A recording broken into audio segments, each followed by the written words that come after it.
जय श्री कृष्णा। राधे राधे। आप सभी का दिन शुभ और मंगलमय हो। कान्हा जी की कृपा आप पर और आपके परिवारजनों पर सदैव बनी रहे। आज हम मार्गशीर्ष मास का अगला अध्याय सुनने जा रहे हैं। पिछले अध्याय में आपने जाना था कि किस प्रकार भगवान श्री कृष्ण ने नंद बाबा को इंद्रदेव की जगह गोवर्धन पूजा की करने का आग्रह किया था। नंद जी ने अपने तर्कों से लाला को समझाया भी, परंतु जब कृष्ण ने वह सब सुना तो वे बलराम जी के साथ जोर जोर से हंसने लगे। तब कृष्ण मुस्कुराते हुए अपने पिता से बोले, तात, आज आपके मुख से अत्यंत विचित्र और अद्भुत बातें सुनने को मिली। ऐसा कहीं भी नहीं कहा गया कि केवल इंद्र के कारण ही वर्षा होती है। नंद जी ने उन्हें समझाया था कि सूर्य की ऊष्मा से जल उत्पन्न होता है, जल से शस्य और वृक्षों का निर्माण होता है, फिर उनसे अन्न और फल पैदा होते हैं और इन्हीं अन्य फलों से समस्त प्राणी अपना जीवन चलाते हैं। सब कुछ ईश्वर की इच्छा से ही प्रकट होता है, चाहे जल हो, वर्षा हो या जीवन का आधार। कृष्ण आगे बोले, तात, भूत, वर्तमान और भविष्य सब उसी विधाता की रचना है। महान, मध्यम या शूद्र, जिस कर्म का विधान स्वयं भगवान ने किया है उसे कौन बदल सकता है। ईश्वर की आज्ञा से ही ब्रह्मा जी ने इस संपूर्ण चराचर जगत का निर्माण किया है। पहले भोजन की व्यवस्था होती है, उसके बाद जीव प्रकट होता है। बार बार ऐसा होने से ही नियत क्रम स्वभाव कहलाता है, जिसकी आज्ञा से जगत के प्राण स्वरूप समिरन तीनों लोगों में निरंतर प्रवहित रहते हैं। उन्हीं की शक्ति से उत्तम प्रभा से धाम सूर्य समस्त भूलोक का भ्रमण करते हुए तपन प्रदान करते हैं। अग्नि जलाती है, मृत्यु सभी प्राणियों में संचरित होती रहती है और वृक्ष समय आने पर फल फूल धारण करते हैं। जिनकी आज्ञा से समुद्र अपने स्थान पर स्थिर रहते हैं और चाहे तो एक ही क्षण में नीचे की ओर समा भी सकते हैं। उन परमेश्वर का ही भक्ति भाव से स्मरण करना चाहिए। इंद्र क्या कर सकता है? ऐसा परमात्मा की सत्ता के सामने इंद्र की पूजन करना तो केवल एक विडंबना ही कही जाएगी। यह सब कहकर श्री कृष्ण मौन हो गए। उस समय सभा में उपस्थित महर्षियों ने भगवान की भूरी भूरी प्रशंसा भी की। नंद बाबा के शरीर में रोमांच छा गया। वे हर्ष से भर उठे और नेत्रों से आनंद के आंसू बहने लगे। मनुष्य यदि अपने ही पुत्र के ज्ञान से पराजित हो जाए तो वह भी आनंद का ही कारण बनता है। श्री कृष्ण की आज्ञा मानकर नंद जी ने स्वस्ति वचन किया और एक एक करके सभी ब्राह्मणों व मुनियों का वर्णन करते हुए आदर सत्कार किया। फिर उन्होंने आदरपूर्वक गिरिराज, गोवर्धन, मुनि श्रेष्ठों, विद्वान ब्राह्मणों, गोवों और अग्नि की सानंद पूजा की। पूजा समाप्त होने पर उस यज्ञ महोत्सव में तरह तरह के वाद्यों का तुमुल नाद होने लगा। जय जयकार, शंख ध्वनि और हरि नाम कीर्तन से वातावरण गूंज उठा। मुनिवर गर्ग जी ने वेदों के मंगल कांड का पाठ किया। बंदीजनों ने श्रेष्ठ डिड, जो कंस का प्रिय सचिव था, सामने आकर उच्च स्वर में मंगलाष्टक गाने लगा। तभी श्री कृष्ण गिरिराज के निकट गए और एक दूसरी दिव्य मूर्ति धारण कर ली। अब भगवान दो रूपों में प्रकट थे। एक वास्तव रूप में वे सबके बीच खड़े थे और दूसरे रूप में पहाड़ के समीप खड़े होकर स्वयं ही गिरिराज गोवर्धन का स्वरूप धारण कर लिया था। वह पर्वत के पीछे जाकर खड़े हो गए और प्रकट होकर कहने लगे, मैं ही साक्षात गोवर्धन पर्वत हूँ और तुम सब लोगों द्वारा अर्पित की गई भोग्य सामग्री का स्वीकार कर रहा हूँ। अब मुझसे जो चाहे वर मांगो। उसी समय श्री कृष्ण ने नंद बाबा से कहा, पिताजी देखिए, गिरिराज स्वयं प्रकट हुए हैं, इनसे वर मांगिए, आपका कल्याण होगा। तब गिरिराज ने गोपों को हरिदास्यता और हरि भक्ति का वरदान दिया। परोसा गया भोजन स्वीकार करके और सभी को आशीष देकर गिरिराज अदृश्य हो गए। इसके बाद मुनियों और ब्राह्मणों को भोजन कराकर गोपराज ने उन्हें धन, वस्त्र और आदर सत्कार से संतुष्ट किया। नंद, बलराम और श्री कृष्ण को आगे रखकर सब लोग प्रसन्नता के साथ अपने अपने घर लौट गए। नंद बाबा ने बंदी टिड्डी को वस्त्र, चांदी, सोना, श्रेष्ठ घोड़ा, मणि और नाना प्रकार के भक्ष्य पदार्थ उपहार में दिए।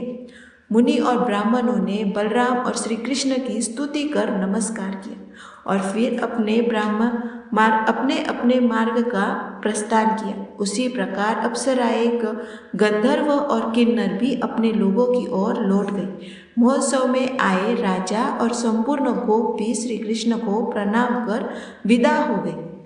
उधर यज्ञ भंग हो जाने से इंद्रदेव को जब अनेक प्रकार की निंदा सुनने को मिली तो वे कुपित हो उठे। उनके ओठ क्रोध से फड़कने लगे। उन्होंने तुरंत मरुदगणों और प्रचंड मेघों के साथ लेकर वृंदावन पर आक्रमण का आदेश दे दिया। युद्ध कुशल देवता भी हाथों में अस्त्र शस्त्र धारण किए रथों पर सवार होकर उनके पीछे पीछे चल पड़े। तेज हवा की सनसनाहट, बादलों की गरज और सेना की भयंकर गर्जना से समस्त वृंदावन कांप उठा। नंद बाबा भी भयभीत हो गए, परंतु नीति में निपुण होने के कारण उन्होंने तुरंत अपनी पत्नी और सेवक गणों को पुकारा और एक निर्जन स्थान पर ले जाकर शोकाकुल होकर बोले। नंद जी ने कहा, हे यशोदे, हे रोहिणी, तुम दोनों इधर आओ और मेरी बात ध्यान से सुनो। तुम लोग तुरंत बलराम और श्री कृष्ण को लेकर ब्रज से दूर चले जाओ। भय से व्याकुल बालक, बालिकाएं और स्त्रियां भी इस स्थान से दूर निकल जाए। केवल पराक्रमी और साहसी गोप ही मेरे साथ रहे। फिर हम इस प्राण संकट से बाहर निकलने का कुछ उपाय करेंगे। यह कहकर गोपश्रेष्ठ नंद बाबा भयभीत मन से श्री हरि का स्मरण करने लगे। उनके दोनों हाथ जुड़ गए, भक्ति से मस्तक झुक गया और वे कान्व शाखा से वर्णित स्तोत्र के अनुसार सच्चिपति देवराज इंद्र की स्तुति करने लगे। नंद बाबा बोले, इंद्र, सुरपति, शक्र, आदिति, पवनानुज, गगाधमज, विद्युजा, सुनासिर, मरुद्वंद्य, पाकशासन, जयंत जनक, श्रीमान सचिपति, दैत्यसुदन, वज्रहस्त, कामसखा, गौतमीय, वज्रनाशक, वासव, दधिच, वर्म परिग्रही, भिक्षु, त्राता, जिष्णु, वामन भ्राता, पुरोहित, पुरंदर, दिवतपति, शतक्रतु, गोत्रभ्यदन, विष्णु लेन्द्र, बाड़ा रात्रि मर्दन, जम्बभेदी, सुराश्रय, संकर्दन, तृष्ट, शत्रुसूदक, तूर्य, शतमेघरा वाहन, अखंड लमानी, हरिहयध्वज, नमुची प्राणनाशक, रुद्ध श्वास्र, दर्प विनाशन, ये 46 नाम निश्चय ही सभी पापों का नाश कराने वाले होते हैं। नंद बाबा आगे कहने लगे, जो मनुष्य कान्व शाखा में बताए गए इस स्तोत्र का प्रतिदिन पाठ करता है, उसकी बड़ी से बड़ी विपत्ति में भी देवराज इंद्र स्वयं वज्र हाथ में लेकर उसकी रक्षा करते हैं। उसे अतिवृष्टि, शिलावृष्टि और भयंकर वज्रपात से कभी भय नहीं होता, क्योंकि स्वयं इंद्रदेव उसे अपने संरक्षण में ले लेते हैं। नारद जी कहते हैं, जिस घर में यह स्तोत्र पढ़ा जाता है और जो पुण्यवान पुरुष इसे जानता और नियमित रूप से स्मरण करता है, उस घर पर उसकी अनुपस्थिति में भी कभी वज्रपात नहीं होता, अर्थात न वहाँ कभी आकाश से बिजली गिरती है और न ही ओलों का कठोर पत्थरों की वर्षा होती है। भगवान श्री नारायण कहते हैं, नंद बाबा के मुख से यह स्तोत्र सुनकर मधुसूदन श्री कृष्ण कुपित हो उठे। उनके शरीर से ब्रह्म तेज प्रज्वलित हो रहा था। उन्होंने अपने पिता से नीति की बात कहते हुए कहा, तात, आप तो अनावश्यक भय में पड़ गए हैं। किसकी स्तुति कर रहे हैं? इंद्र कौन होता है? आप मेरे पास रहकर इंद्र का भय त्याग दीजिए। मैं आधे क्षण में भी उसे अपनी लीला से भस्म कर सकता हूँ। आप सब गौवों, बछड़ों, बालकों और भयभीत स्त्रियों को गोवर्धन की कंदराओं में ले जाकर निश्चित हो जाइए। तनिक भी मत डरिए। अपने पुत्र के आश्वासन से प्रसन्न होकर नंद बाबा ने वैसा ही किया। तब श्री कृष्ण ने गोवर्धन पर्वत को अपने बाएं हाथ पर मानो छाते के डंडे की तरह सहजता से धारण कर लिया। उसी क्षण नगर में रत्नमा मणियों सा प्रकाश होने पर भी अचानक घना अंधकार छा गया। सारा नगर धूल से ढक गया। हवा के प्रचंड वेग के साथ बादलों के विशाल समूह ने आकर पूरे आकाश को ढक लिया और वृंदावन में भयंकर अतिवृष्टि आरंभ हो गई। पत्थरों जैसे ओले, बिजली की धारदार चमक, भयानक उल्कापात, ये सब गोवर्धन पर्वत के स्पर्श में आते ही दूर दूर जा गिरते थे, जैसे किसी असमर्थ व्यक्ति का प्रयास निष्फल हो जाता है। उसी प्रकार इंद्र का सारा प्रयत्न व्यर्थ होने लगा। यही देखकर इंद्र क्रोध से भर उठे और उन्होंने दधीची की अस्थियों से बने अपने अमोघ वज्रास्त्र को हाथ में उठा लिया। इंद्र को वज्र हाथ में देखते हुए मधुसूदन मुस्कुरा दिए। उन्होंने इंद्र के हाथ सहित उस दारुण वज्र को एक क्षण में स्तंभित कर दिया, मानो किसी स्तंभ की भांति निर्जीव होकर और अचल कर दिया। इतना ही नहीं, उन सर्वव्यापी परमात्मा ने देवगणों और समस्त मेघों को भी स्थिर कर दिया। वे ऐसे जड़ गए जैसे दीवारों पर टंगी हुई पेंटिंग या चित्र मौन और अचल खड़े हो जाते हैं। उसी प्रकार वे सभी बादल भी दीवार पर बने चित्रों की तरह निश्चल होकर खड़े हो गए। तब श्री कृष्ण ने देवराज इंद्र को जांबाई के वशीभूत कर दिया। इंद्र तुरंत गहरी नींद में चले गए। उसी निद्रा में उन्होंने एक अद्भुत दृश्य देखा। वे की समस्त जगत कृष्णमय हो गया। जहाँ भी दृष्टि जाती, हर एक कोने में 2 भुजाएं थी, हाथों में मुरली थी, रत्नमय आभूषणों से शरीर विभूषित था। सभी के अंगों पर पीतांबर लहरा रहा था। सभी रत्नजटित सिंहासनों पर विराजमान थे और उनके प्रसन्न मुख पर मंद मंद मुस्कान शोभा छाई हुई थी। वे सभी भक्तों पर कृपा बरसाने को उत्सुक प्रतीत हो रहे थे और उनके श्रीअंग चंदन से सुगंधित थे। चराचर जगत का यह अद्भुत रूप देखकर देवराज इंद्र तत्काल मूर्छित हो गए। कुछ समय बाद उन्हें स्मरण आया कि पूर्व काल में उनके गुरु ने जो मंत्र सिखाया था उसी का जप वे करने लगे। उसी समय उन्होंने अपने हृदय में सहस्रदल कमल पर विराजमान एक प्रचंड ज्योति पुंज का दर्शन किया। उस प्रकार के भीतर दिव्य रूपधारी मनोहर नवघन जलधर के समान श्याम सुंदर श्री कृष्ण प्रकट हुए। उनके अंग उत्तम रत्नों की छटा से दमक रहे थे। कानों में मछली की आकृति वाले प्रकाशमान कुंडल थे।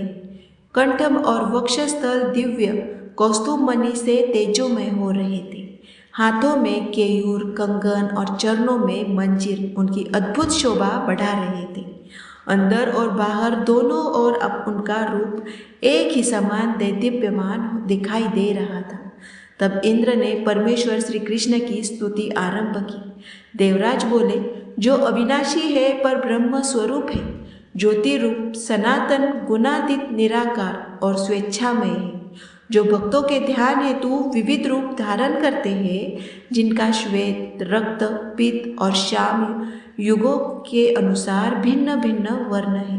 सतयुग में जो शुक्ल तेजस्वी और सत्य स्वरूप है, त्रेता में जिनकी कांति कुमकुम के समान लाल होती है, द्वापर में जो पीतांबर से विभूषित पीत कांति वाले होते हैं और कलयुग में कृष्ण वर्ण धारण कर कृष्ण नाम से प्रसिद्ध होते हैं, उन सर्वस्वरूप सर्वव्यापी परिपूर्ण परमात्मा को मैं नमस्कार करता हूँ, जिनका श्री विग्रह नवगन जलधर के समान श्याम और मनोहर है, जो नंद नंदन यशोदा कुमार भगवान गोविंद है, जो गोपियों का चित्त चुराते हैं और राधा के लिए प्राणों से भी बढ़कर प्रिय है, जो विनोद हेतु अपनी मधुर मुरली का ध्वनि का विस्तार करते हैं, जिनके सौंदर्य की तुलना कहीं नहीं, जो अगणित कंदर्पों के सौंदर्य से भी श्रेष्ठ है, उन शांत स्वरूप परमेश्वर को मैं प्रणाम करता हूँ, जो वृंदावन में कहीं राधा के पास क्रीड़ा करते हैं, कहीं निर्जन वन में राधिका के वक्ष पर विराजमान होते हैं, कहीं जल क्रीड़ा में राधा के साथ विहार करते हैं, कहीं वन में राधिका की वेणी गूंथते हैं, कहीं उनके चरणों में प्रेम पूर्वक महावर लगाते हैं, कहीं राधा द्वारा चबाए गए तांबुल को बड़े स्नेह से ग्रहण करते हैं, कहीं राधा के नेत्र मुद्रा को निहारते हैं, कहीं फूलों की माला बनाकर राधिका को अर्पित करते हैं, कहीं राधा के साथ राजमंडल में प्रवेश करते हैं और कहीं राधा की दी हुई माला को अपने कंठ में धारण करते हैं। उन लीला पुरुषोत्तम श्री कृष्ण को बारंबार प्रणाम करता हूँ के साथ कहीं विहार करते हैं, कहीं राधा को साथ लेकर चले जाते हैं और कहीं उन्हें छोड़कर भी आगे बढ़ जाते हैं। उन्होंने कभी ब्राह्मण पत्नियों द्वारा प्रेम से दिए हुए अन्न का भोजन स्वीकार किया है और कभी ग्वाल बालों के साथ ताड़ के फल का मीठा रस भी चखा है। कहीं वे हर्ष आनंद में गोप किशोरियों के मन को चुरा लेते हैं, तो कहीं दूर चली गई गौओं को मधुर पुकार से वापिस बुलाते हुए दिखाई देते हैं। तभी वे कालिया नाग के फनों पर अपने चरण कमलों को रखकर संपूर्ण संसार को निर्भय बना देते हैं और कभी मौज में आकर आनंद विनोद के लिए मुरली की मधुर तान छेड़ देते हैं। कहीं वे ग्वाल बालकों के साथ खेलते गाते हुए मधुर गीत गुनगुनाते हैं। उन परम सच्चिदानंद स्वरूप सौंदर्य सागर लीला पुरुषोत्तम श्री कृष्ण को मैं सादर प्रणाम करता हूँ। इस तवराज की स्तुति करके देवराज इंद्र ने भय व लज्जा से श्री कृष्ण को प्रणाम किया। पूर्व काल में जब रुद्रासुर के साथ उनके भीषण युद्ध का समय आया, तभी गुरु बृहस्पति ने इंद्र को यह स्तोत्र उपदेश किया था। सबसे पहले भगवान श्री कृष्ण ने तपस्वी ब्रह्मा जी को कृपा पूर्वक एकाक्षर मंत्र, दिव्य कवच और यह स्तोत्र प्रदान किया था। फिर ब्रह्मा जी ने पुष्कर में कुमार ने अंगिरा को और अंगिरा ने बृहस्पति जी को इसका ज्ञान दिया। जो मनुष्य प्रतिदिन इस स्तोत्र का भक्ति भाव से पाठ करता है, वह इस लोक में श्री कृष्ण की दृढ़ भक्ति प्राप्त करता है और अंत में निश्चित रूप से उनके परम धाम में सुख पाता है। जन्म मरण जरा व्याधि और शोक से मुक्ति पाकर वह स्वप्न में भी कभी यमदूत या यमलोक को नहीं देखता। भगवान नारायण कहते हैं कि इंद्र का यह विनय पूर्व वचन सुनकर लक्ष्मी निवास श्री कृष्ण प्रसन्न हो गए और उन्होंने प्रेम पूर्वक वरदान देकर गोवर्धन पर्वत को वहीं स्थापित कर दिया। श्री कृष्ण को प्रणाम करके इंद्र अपने समस्त गणों के साथ स्वर्ग में लौट आए। गुफाओं में छिपे हुए समस्त लोग बाहर निकले और अपने अपने घरों को लौट गए। तभी सभी ने श्री कृष्ण को पूर्ण परमात्मा के रूप में स्वीकार किया। ब्रजवासी अपने घरों को गए। नंद बाबा ने बाबा के संपूर्ण अंग रोमांच से खड़े हो गए। उनकी आंखों में भक्ति के अश्रु भर आए और उन्होंने अपने सनातन पर ब्रह्म स्वरूप पुत्र की इस प्रकार स्तुति की। नंद जी बोले, जो ब्राह्मणों के हितकारी, गौओं और ब्राह्मणों के रक्षक तथा समस्त संसार का कल्याण करने वाले हैं, उस सच्चिदानंदमय गोविंद देव को बारंबार नमस्कार है। प्रभु, आप ब्राह्मणों के प्रिय देवता हैं, स्वयं ब्रह्म और परमात्मा के स्वरूप हैं। आपको प्रणाम है। आप अनंत कोटि ब्रह्मांडों के भी धाम हैं। आपको सादर नमस्कार है। आप मत्स्य आदि सभी अवतारों के जीवन और साक्षी है। आप निर्लिप्त, निर्गुण और निराकार परमात्मा है। आपकी ही मैं वंदना करता हूँ। अत्यंत सूक्ष्म स्वरूप होने के कारण आपको योगियों के ध्यान में भी सहसा प्रकट नहीं होते। ब्रह्मा, विष्णु और महेश भी आपकी वंदना करते हैं। आप नित्य स्वरूप अनादि अनंत परमात्मा है। आपको कोटि कोटि नमस्कार है। ऐसा कहकर नंद जी भक्ति भाव से श्री कृष्ण के सामने खड़े हो गए। तब प्रसन्न चित्त हुए श्री कृष्ण ने उन्हें मनवांछित वरदान प्रदान किया। इस प्रकार नंद जी द्वारा किए गए इस स्तोत्र का जो मनुष्य प्रतिदिन श्रद्धा से, भक्ति से पाठ करता है वह शीघ्र ही श्री कृष्ण की दृढ़ भक्ति और दास्य भाव को प्राप्त कर लेता है। पूर्व काल में जब द्रोण नामक वसु ने अपनी पत्नी धरा के साथ तीर्थों में कठोर तपस्या की थी, तब प्रसन्न होकर ब्रह्मा जी ने उन्हें यह परम दुर्लभ स्तोत्र प्रदान किया था। वही सोबरी मुनि ने पुष्कर में संतुष्ट होकर ब्रह्मा जी को श्री हरि का दैवीय मंत्र और सर्वरक्षण कवच दिया था। उसी कवच और उसी दिव्य स्तोत्र को तथा वही परम दुर्लभ मंत्र ब्रह्मा जी के अंशभूत गर्ग मुनि ने अपने तप में रत नंद बाबा को उपदेश रूप में प्रदान किया था। पूर्व काल से ही जिसके लिए जो मंत्र, स्तोत्र, कवच, इष्टदेव, गुरु तथा विद्या नियत होती है, वह पुरुष उस विद्या को कभी नहीं छोड़ता। उसी क्रम में यह श्री कृष्ण का अद्भुत आख्यान और महिमामय स्तोत्र कहा गया है, जो सुख देने वाला, मोक्ष प्रदान करने वाला और सभी साधनों का सार स्वरूप है। यह कथा यही पूर्ण होती है। अगर आपको यह वीडियो पसंद आए तो इसे लाइक करें, कमेंट करें और अपने दोस्तों के साथ ज़रूर शेयर करें। जय श्री कृष्ण।